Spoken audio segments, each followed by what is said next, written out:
अस्सलाम वालेकुम नाज़रीन, मैं हूं मियां अकील अफजल और आप देख रहे हैं मेरा यूट्यूब चैनल। नाज़रीन, तीन बड़ी ख़बरों पर आज हम बात करने जा रहे हैं। सबसे पहली बड़ी ख़बर जिस पर हम बात करेंगे वो है 9 मई के मुक़दमात में chief justice of Pakistan Yahya Khan Afridi भी बोल पड़े हैं कि ऐसा नहीं चलेगा। ये क्या स्टोरी है, इस पर बात की जाएगी। दूसरी ख़बर जिस पर हम बात करेंगे वो है कि chief justice of Pakistan Yahya Khan Afridi ने वज़ीर आज़म शहबाज शरीफ की एक दरख्वास्त को मान लिया है और उस पर अमल दरामद भी शुरू कर दिया है। वो क्या चीज़ है, क्या ख़बर है, इसकी क्या तफसीलात हैं, ये आज के इस व्लॉग में शामिल होंगी। और तीसरी ख़बर, हामिद खान जो कि पाकिस्तान तहरीक इंसाफ के रहनुमा हैं, उन्होंने सिविलियंस के फ़ौजी अदालतों में ट्रायल के हवाले से तरीक़ाकार बताया है कि जनाब ये ट्रायल सिविलियंस का किस तरह हो सकता है अगर फ़ौजी अदालतों में ट्रायल करना भी है तो ये तीनों ख़बरें आज के इस व्लॉग में हम शामिल करेंगे। लेकिन इससे पहले कि मैं अपने इस व्लॉग का बाकायदा आगाज़ करूँ, दोस्तों से दरख्वास्त है कि जिन्होंने अभी तक मेरे चैनल को सब्सक्राइब नहीं किया, बेल आइकन का बटन प्रेस नहीं किया, वो फौरी तौर पर चैनल को सब्सक्राइब कर दें और बेल आइकन का बटन प्रेस कर दें। तो नाज़रीन, अब आगाज़ करते हैं। सबसे पहले जो ख़बर मैं आपसे शेयर करने जा रहा हूँ वो है सिविलियंस के फ़ौजी अदालतों में ट्रायल के हवाले से। सुप्रीम कोर्ट ऑफ पाकिस्तान में आज सिविलियंस के फ़ौजी अदालतों में ट्रायल के हवाले से मुकदमे की समाअत थी। इस समाअत के दौरान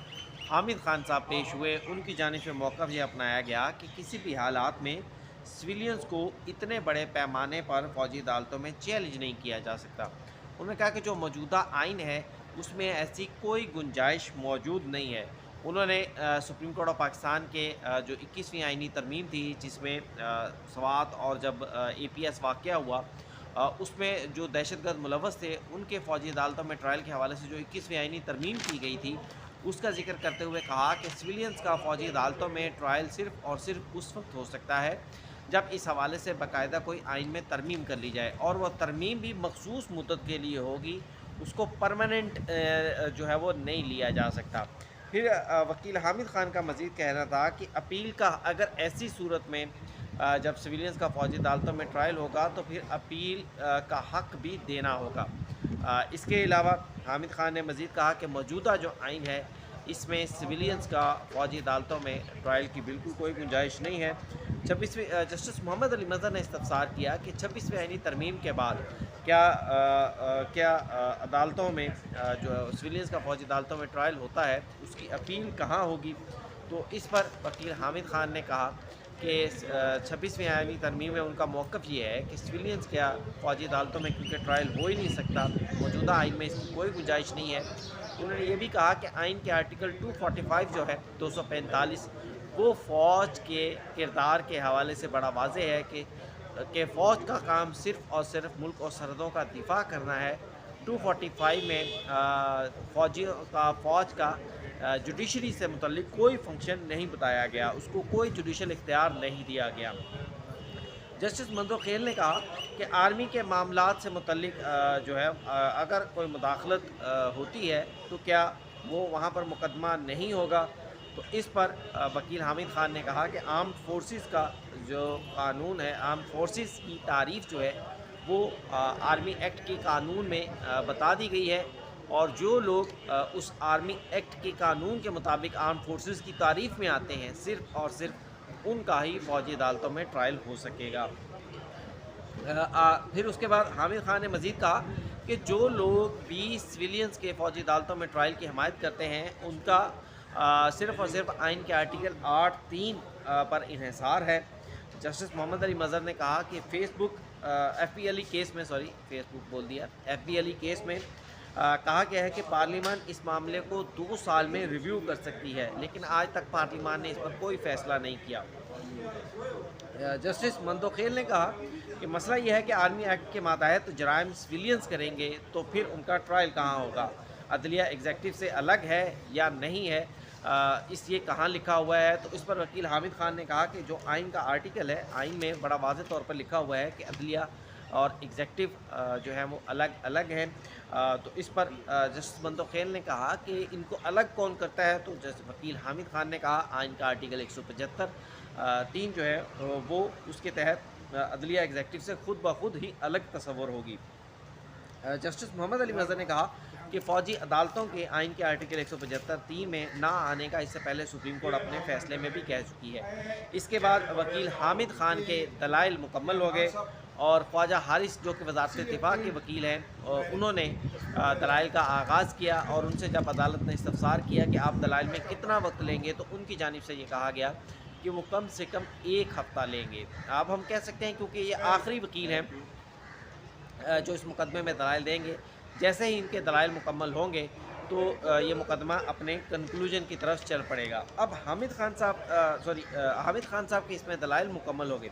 اب ناظرین آتے ہیں دوسری خبر پر کہ وزیر اعظم شہباز شریف کی جو درخواست پر chief justice of Pakistan Yahya Khan Afridi نے عمل کیا ہے وہ کیا ہے؟ ناظرین آپ کو معلوم ہوگا کہ چند روز پہلے chief justice of Pakistan Yahya Khan Afridi سے وزیر اعظم پاکستان، وفاقی وزیر قانون، اٹارنی جنرل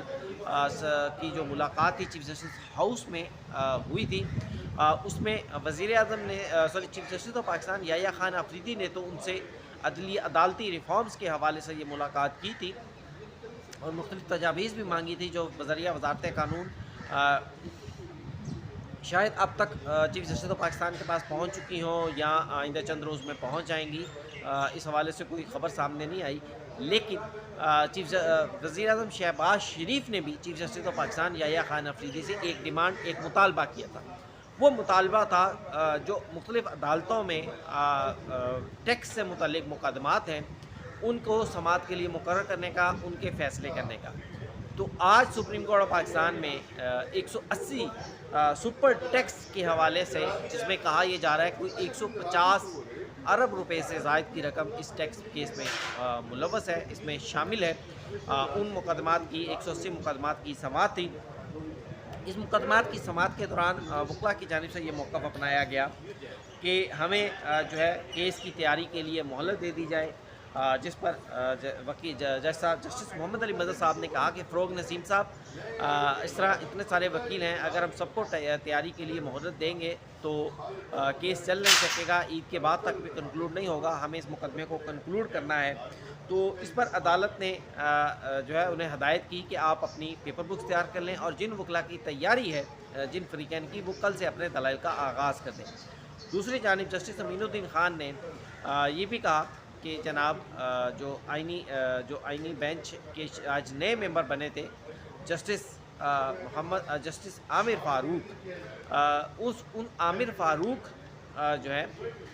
ان کو جو بینچ پہ شامل کیا گیا تھا، انہوں نے یہ سپر ٹیکس سے متعلق مقدمات ہائی کورٹ میں سنے تھے، اس لیے جسٹس امین الدین خان نے کہا کہ یہ مقدمہ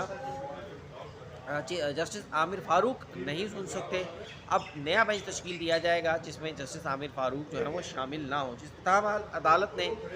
اس مقدمے کی سماعت کل تک کے لیے ملتوی کر دی ہے، ممکنہ طور پر آج ہی اس میں نیا بینچ بھی تشکیل پا جائے گا۔ اس کے علاوہ 9 مئی کے ملزمان کے مقدمات کی سماعت بڑی انتہائی اہم، اب کوئی 50 کے قریب 9 مئی کے ملزمان کی ضمانت منسوخی کے لیے پنجاب حکومت کی درخواستیں سپریم کورٹ آف پاکستان میں سماعت کے لیے مقرر ہیں، آج بھی ہیں، کل بھی ہیں، پرسوں بھی ہوں گی۔ آج پنجاب حکومت کی جانب سے پروسیکیوٹر ظفر عباس نقوی صاحب جو تھے، ذوالفقار عباس نقوی صاحب، وہ پیش ہوئے اور انہوں نے عدالت کو بتایا کہ مجھے اس مقدمے میں وکیل کر لیا گیا ہے، مجھے تیاری کے لیے تھوڑی مہلت دے دی جائے، جس پر chief justice of Pakistan Yahya Khan Afridi نے کہا کہ 9 مئی کے مقدمات تو کل اور پرسوں بھی ہیں، گزشتہ سماعتوں پر ایڈیشنل پروسیکیوٹر پنجاب جو تھے انہوں نے پیش ہو کر وقت مانگا تھا، آج آپ وقت مانگ رہے ہیں۔ چیف جسٹس نے مزید کہا کہ ایسا نہیں چلے گا، آپ پہلے انہوں نے وقت مانگا، پھر آپ مانگ رہے ہیں۔ تاہم وکیل صاحب کی جانب سے اصلاح کی گئی کہ ہمیں اس ہفتے صرف اور صرف تیاری کے لیے مہلت دے دی جائے تاکہ ہم آئندہ جب بھی سماعت کے لیے مقرر ہو تو ہم اس پر اپنے دلائل دے سکیں، جس پر عدالت نے 9 اور 10 مئی کے جو ملزمان کے 50 کے قریب ملزمان کی ضمانت منسوخی کی پنجاب حکومت کی اپیلیں تھیں ان کو جو ہے وہ عید کے بعد سماعت کے لیے مقرر کرنے کی ہدایت کر دی۔ اب ناظرین یہ تو آج کا ولاگ، اس حوالے سے مجھے کمنٹس میں ضرور بتائیے گا۔ سپریم کورٹ آف پاکستان میں مختلف جو اہم امپورٹنٹ کیسز تھے ان کا احوال میں نے آپ سے شیئر کیا ہے۔ تو آج کے لیے اتنا ہی، مجھے دیجیے اجازت، کمنٹس کرنا، چینل کو لائک کرنا، سبسکرائب کرنا اور شیئر کرنا بالکل مت بھولیے گا۔ اجازت دیجیے، اللہ حافظ۔